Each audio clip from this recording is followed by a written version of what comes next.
All right. Cannot wait for you to join us for Gospel Fest 2023. Look, I have people here that unmutes me and they did not do it. So there you go. Thank you for joining us. I am comedian Mickey Bell. So glad to see you. Thank you for being a part of this little endeavor that we do to talk about an event that's coming up in about 2 weeks, about 2.5 weeks. We're going to be gathering at Hurricane Mills, Tennessee, the home of Loretta Lynn, and we're going to be at her ranch. And it's going to be Gospel Fest 2023. The Gatlin Brothers, the Hoppers, Gold City, the Inspirations, Chuck Wagon Gang, Wilmington Celebration Choir is going to be there, along with Carolina, New Ground, Troy Burns family, so many other people. One of our special guests is going to be the Roots reunion. The sisters are going to be with Mama again, and they're going to be with us. And it is just going to be a great time. Let me also give you this. There is a VIP ticket, low ticket warning. We are down to the single digits of VIP tickets available. So if you want to get that VIP weekend experience, then you need to get your tickets just as soon as this Facebook Live is over with. Gospelfest.co is where you're going to go to get that. This is the only ticket that will give you reserve seating. So if you want to have the same seat throughout the weekend without having to stand in line early to get a good seat, this is the ticket you're going to want to get. No waiting in line to enter. You're also going to get a free tour of Miss Loretta Lynn's home there on the ranch. You're going to get 20% discount on all Gospel Fest merch and 10% discount on all of your food. Come on. I mean, that is the way to go. So as soon as we're done with this live, I want you to go to gospelfest.co and pick up your tickets. Again, it's August 23rd through the 27th. One of the great things that we get to do when we do these Facebook Lives is we get to introduce you and get to know some of the artists that is going to be with us. And a lot of times we will have some country artists like the Gatlin Brothers. We'll have some gospel music artists like the Hoppers, Gold City, the Inspirations, Chuck Wagon Gang. But then we have a very special treat, and it happens every year. And it is my honor to bring on today to present to you our special treat for 2023. Her name is Kim McLean. Miss Kim, how are you doing? Hey, I'm doing great, Mickey. Good to be You here. notice I unmuted your mic before I unmuted mine, so there you go. Oh, good. Just want to make sure people can hear you.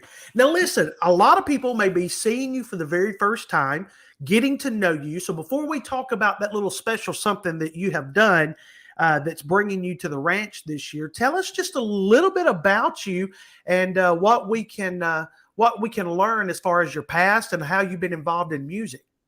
Okay, well, I'm one of those behind the scenes people. I've been writing songs for all the country stars and the gospel stars for a long time, and career songwriter, moved here from Greensboro, North Carolina a long time ago, and have had a great time. I've been writing a lot of gospel. You're speaking my language when you mention the Hoppers and Gold City. I grew up listening to those. My grandmother was a program director at a gospel station in my hometown, so I've always written those songs. I've written for the Martins. I've written several of their hits.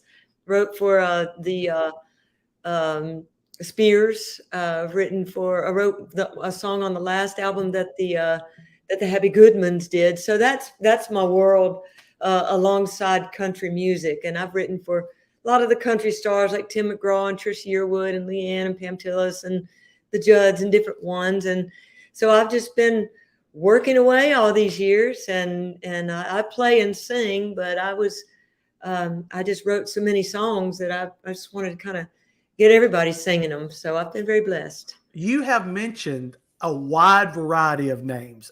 When you go from country to gospel, I mean, you have covered it all. So you're still writing today as a songwriter? I don't guess a songwriter ever quits writing songs, right? No, it keeps us happy, healthy, and sane. Either that or alcohol and prayer, whichever one you have to choose. That's the one that you're going to do. Yeah. So you have been writing some songs. What are some of those songs? Can you just throw out some of them songs so the people would recognize, especially the gospel songs? What are some of those that people would recognize? Well, for the Martins, I wrote one called "Count Your Blessing." Yes. You got to count your blessing. You find one if you try. I Come wrote on. well water for them. She needed well water. That was kind of a rockabilly gospel. I wrote one for them called "Through My Windows," and I wrote a Christmas classic for the Martins called "Go Tell." Okay. Go tell, go tell, go tell, go tell. For the Happy Goodmans, I wrote a song called "Able," Okay. real soulful kind of thing. For the Spears, wrote one called "I'm Walking This Lonesome Valley with a Friend." For Tim McGraw, I wrote "All We Ever Find" on his album with the Dance Hall Doctors. For Trisha Yearwood, a song called "Harmless Heart." I had a hit on a country song called "Beautiful Goodbye." And then I've also written for the contemporary Christian market, and had my favorite song recorded there was by a group called Sierra. And Okay. they recorded a song called "No Stone to Throw." Now that goes back a ways, doesn't it? Yeah. Oh goodness. I wasn't going to bring it up, but I'm like, Well, it's been a while. a little classic there. But what would you say? And I don't. I'm not saying which is your favorite, because that's like asking you to pick which is your favorite child when you have a bunch of kids. So I'm not going to ask you that. I've learned my lesson. But what would you say you would consider your biggest hit, either gospel, country, whatever? What would you say is your biggest hit that you've been able to write?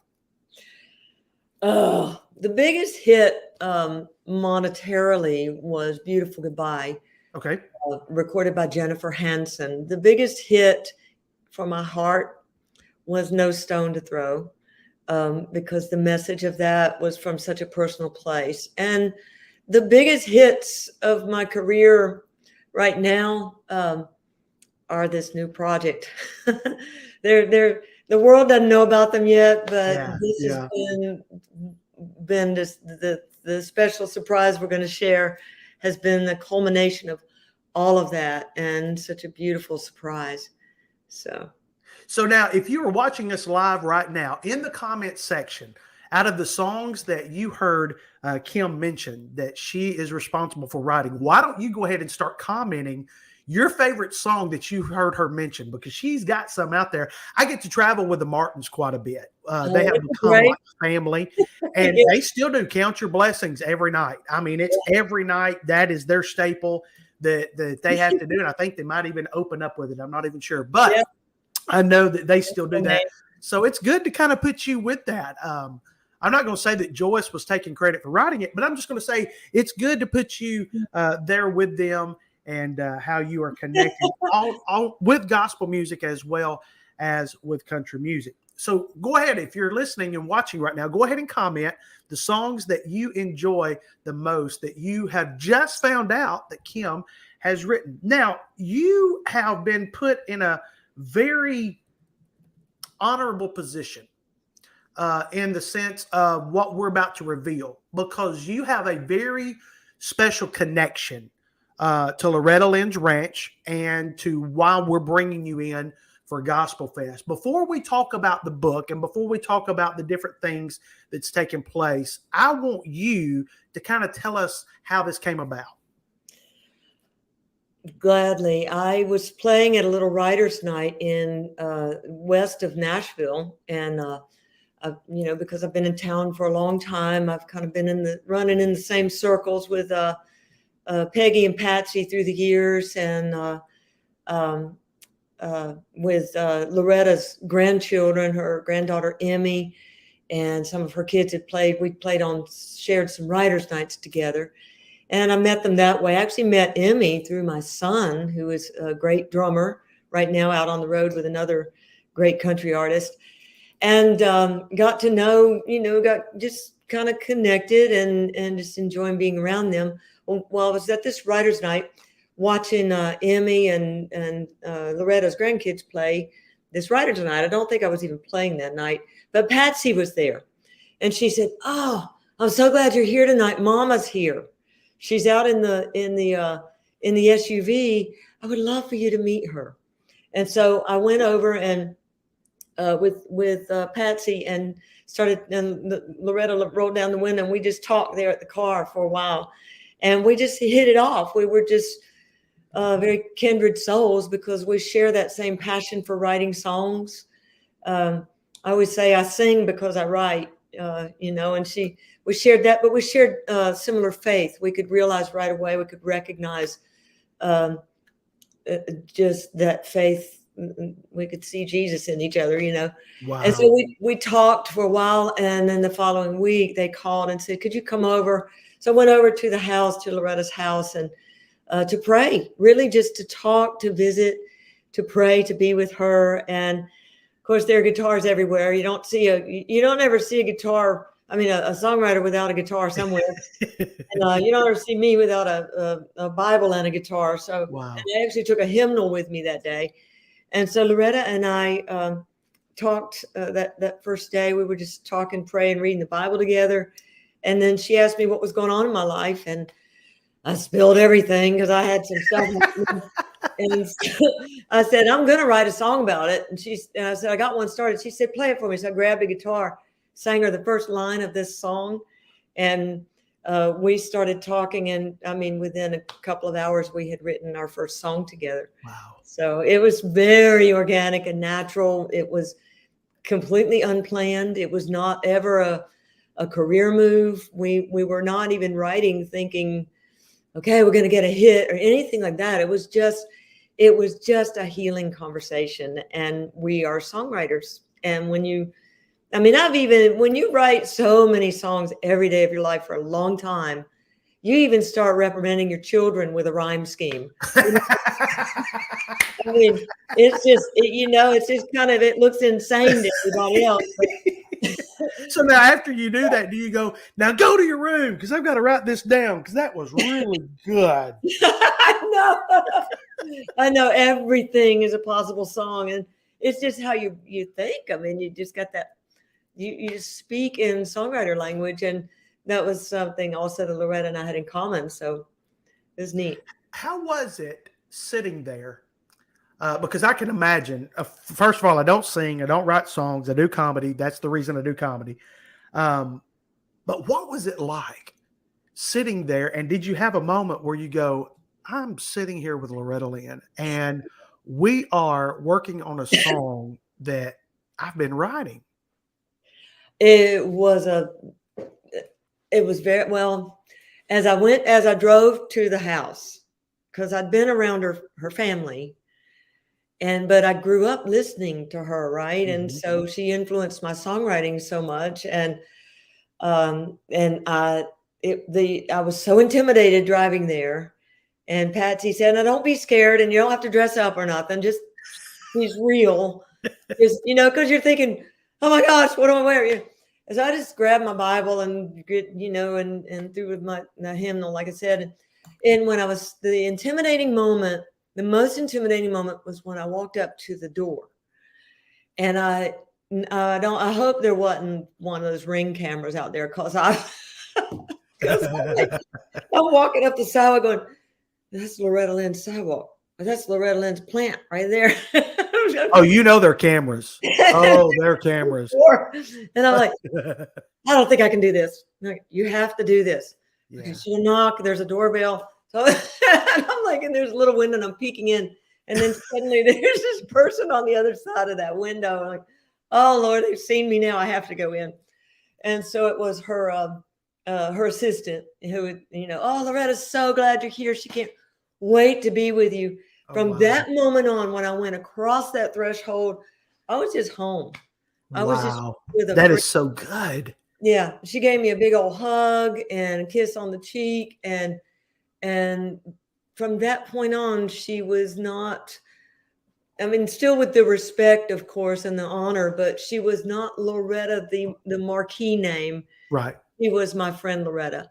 That is so good that you had that moment.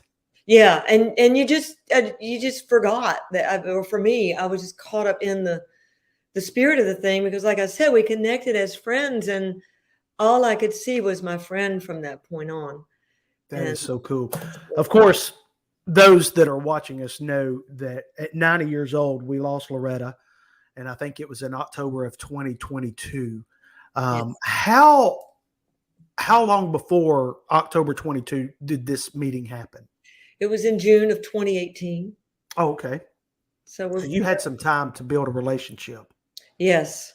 I was over frequently to her house and in her room, her little parlor where we wrote.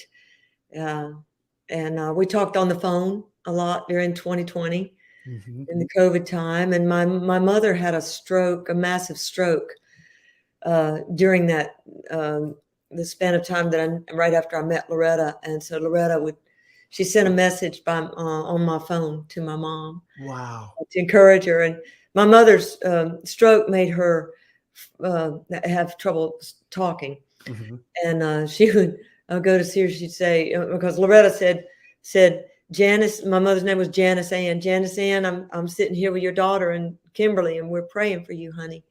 And, you Wow. know, Jesus is with you. And so my mother, from that point on, when I go see her, she'd say, what's your friend's name? The one with the brown hair who sings. That would be my friend Loretta Lynn. She said, tell her I'm praying for her too. How sweet. Oh, how sweet. Okay. The reason that Kim, that we're talking with her today is because Kim is going to be with us at Gospel Fest, and you're going to get a chance to meet her, but there is something she's going to be bringing with her, right? You're going to be bringing it with you? Yes. Okay. She's going to be bringing it with her, and you're going to want to pick this up. Tell us about a song and a prayer. This is so cool and amazing. I can't wait for people to see and hear about it. Oh, you know what? I should have a copy. I've got a copy. Want me to show you the copy? Yeah, go ahead and get the copy. I want them to see it. Okay. She's going to be at Gospel Fest, y'all. She's going to have these stories where she's been talking to us about today, about her time with Loretta Lynn. She's going to be singing some songs, but she's also going to be sharing this with you, and you're going to have a chance to pick this up. So tell us what this is. Well, it's a book that we wrote. It's called A Song and a Prayer. Isn't that pretty? Oh, that is so cool. Yeah, really proud of it. Here's how the inside of it looks. It's a devotional book. We've got a lot of Loretta's famous songs in there. And there's a companion CD to go with it of the songs that me and Loretta wrote. Wow. We wrote about a dozen songs while we were friends. And then Loretta said, you know, as we would talk, we would share these things that were so special to our heart, and we would share faith, and we would pray for people, and we would pray for our kids and our grandkids, and we would pray for the hard things going on in the world. And her favorite book in the Bible was the book of James, that says true religion is to care about people who are broken and poor. We've got to take care of them. So as we would have those conversations, she'd say, we'd be like, well, it's just hard to understand why people are mean to each other. And love is so much easier. Love is simple. Fear is complicated. Yeah. And we would say these things and say, these people need to know this. Well, let's write another song. And she said, well, let's write some gospel songs. So most of the songs we wrote were gospel. We wrote 3 country songs, and the rest are all gospel. And she loves Southern gospel as much as I did. So they all kind of have that rockabilly style about them. Yes. The country twang kind of factor. And so we were talking about it one day and said, I hope people get to hear these songs. And I said, well, let's pitch them to all the big artists. Maybe, I sing, but I have not built my name as an artist. I'm starting to now, because Loretta has drawn me into her world, is making me like, I had to buy new clothes. It's like, what on earth? Are you still peeking in people's windows? Because I don't think that's going to go very far if you're peeking. I had to stop doing that. And so we wrote the songs. We took the lyrics and told the rest of the story behind the lyric, the faith conversation we were having around each lyric. Wow. And we even talked about coal miner's daughter, because there's a lot of coal in the Bible that you don't even realize is in there. Mm-hmm. So this is a 30-day devotional that if you've never had much of a spiritual practice, it'll just be a conversation with Loretta and be sweet and positive. So and if you have faith and go to church and stuff, it's actually can be a Bible study tool. And it's already been on several bestseller lists.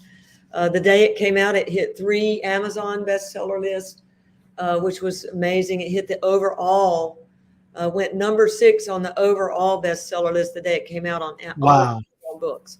My goodness. So I like the description, the way that it was stated, and I may have read it on your website, where it says that Loretta invites readers to come join her for a special prayer meeting. Yes, that's what it's exactly like. That Yes. is so cool. That's what we wanted it to be, and it was so special. And she passed away. We finished the second edit, and we picked out the cover, and look whose name is in the big letters. Yeah. She gets top billing, Kim. It's Loretta Lynn. I mean, it was her house. I mean, come on. She gets top billing. So we laughed about all that stuff and got all that stuff done, and then the Lord took her home. And so I tried to get some of these songs that we'd written to some of the country stars and to say, y'all need to record these songs, but they all had, the timing of it wasn't quite right. Yeah. I still hope they will. But I had a record deal at one point, but I backed off from that to just write for everybody else because was so my heart. But I'm a good performer, and has really helped my career. It came down to the wire. I said, well, I guess I'm gonna have to go in and record these songs. Because I've made a lot of albums. I've had and had a lot of good opportunities there, and sung with some great people, and toured. I've toured a good bit. So I went in the studio, and it turns out, of course, another 𝐦𝐤𝐤𝐿, that the players that I normally use, Wanda Vic Birchfield on dobro, fiddle, mandolin, Mark Birchfield on bass, Eddie Bayers, who was just inducted, first drummer ever inducted in the Country Music Hall of Fame. They played on my last records, and I called them, and they have played with, several of them had played with Loretta before. Oh, so it was such a natural thing because we had it was the same people that had played both our songs. So it felt like she was in the studio with me, Wow. And the fact that I know you had to muster up the courage to go in the studio, but it was almost like you got to go in there to honor your friend, and you got to tell her story, and just maybe a side of her that no one else ever gets to see, because we always see the glamorous, the star, the coal miner's daughter, the performer. Yeah. But you're kind of presenting her in a different way, and I think it's encouraging for people to know this about Loretta. It's pretty special, and it's such an honor. And the studio, there were a lot of tears there as I sang the songs. I remembered, and I have from our co-write. When you write a song, you have to record the work tape so you don't forget how it goes. And so I have some recordings of us practicing the song and singing them together. I keep those private. I don't have really permission to be sharing those, but it's really, really a special thing. And it is a side that, if every fan she's ever had could walk into her room and talk to her, she would have made them all feel the same. She has to be on stage in the gowns and in the stuff, but that didn't change who she was. Right. And one day she liked to share food with me. One day we like really strong black coffee. So we'd get our strong black coffee, start talking. And then one day her assistant came in with a big old tray of fried green tomatoes, and they were just off the griddle. And my goodness. That platter down in front of us, and me and Loretta both grabbed one off and took a bite at the same time. And Loretta went, "Whoo, that's hot as hell." I'm eating it anyway, aren't you, Kimberly? And I said, yeah. Oh, that is so good. Well, I don't think I have felt the roof of my mouth since that day. That is really so good. We ate the whole tray and then wrote another song. Was it about hell? No. Well, we're trying to keep people from hell as best we can. This is the title of the song. Hell's hot, don't go. Yeah, if you don't want to feel like this fried green tomato. Exactly. Pray with us. Well, 𝐿 McLean is our guest today. We're talking about the new book that she co-wrote with Loretta Lynn, and it's called A Song and a Prayer. It's 30 devotions that are inspired by her favorite songs. And as I said earlier, it's simply Loretta and Kim inviting you to just come along sit down, grab a cup of extra strong black coffee, and join them for a little prayer meeting. And for those of you that are coming to Gospel Fest, you're going to get to meet Kim. She's going to be there with us, and we're very excited about that. She's going to be able to have her book and CD available. So if you would like to pick it up, but those of you, maybe you're watching today and you're not going to be able to come to Gospel Fest. First of all, shame on you. But second of all, we understand. But Kim, go ahead and tell everyone. I mean, they can get this wherever they buy books and CDs, correct? They can. This book is on, you can get the hard copy book, which is so beautiful. Anywhere you buy books, Target, Books A Million, Barnes and Noble. It's selling really well in those places. The book and CD companion will be out soon supposed to be in the Cracker Barrels and Walmarts and all that as a package set. Nice.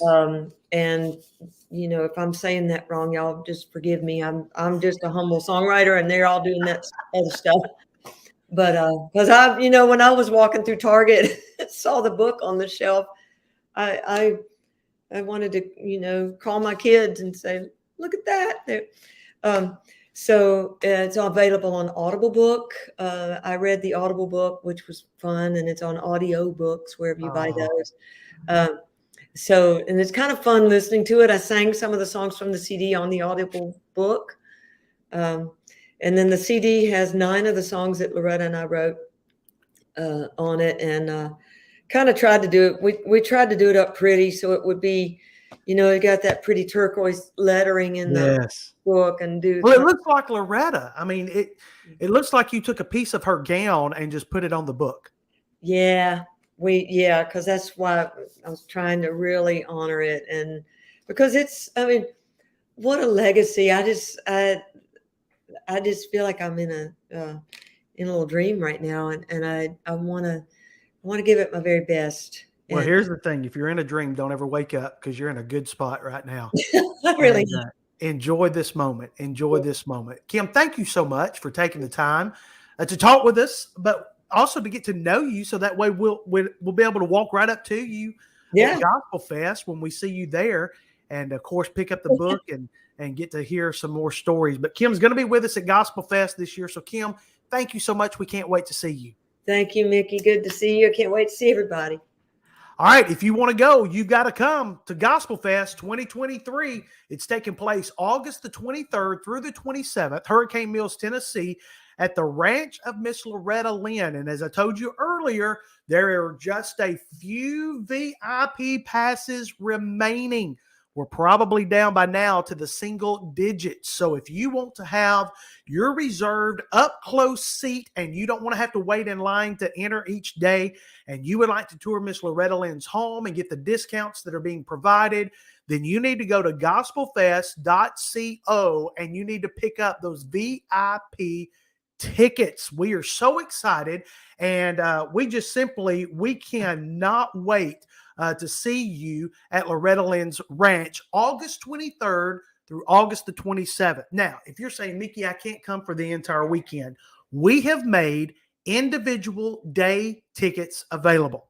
So you can go and look at the schedule at gospelfest.co, and you can find out which day you're wanting to attend, and then you can buy that day ticket, because we want you to come and enjoy everything about Gospel Fest. This is going to be so much fun, and I don't want you to miss it. We'll see you then.